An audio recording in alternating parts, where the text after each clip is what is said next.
اور یہ دھماکہ جو ہے اس میں بتایا جا رہا ہے، پہلے 9 لوگ بتائے جا رہے تھے اور ابھی شاید 12 لوگ بتائے جا رہے ہیں جو اس دھماکے میں شہید ہوئے ہیں۔ کچہری کے پاس کہا جا رہا ہے وہ 11 سے 12 شہید اور 22 سے 24 جو ہیں وہ زخمی بتائے جا رہے ہیں۔ اور اس کو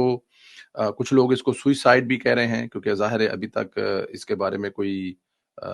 کنفرمیشن تو جیسے جیسے نیوز آئے گی، لیکن انتہائی افسوس کی بات ہے۔ دیکھیں کل بھارت میں ایک گیس سلنڈر کا دھماکہ ہوا، اس کو بھارتی میڈیا نے اور سوشل میڈیا نے پتہ نہیں کیا کیا کر کے ثابت کیا، لیکن اور وہ ظاہر ہے انہوں نے اس کو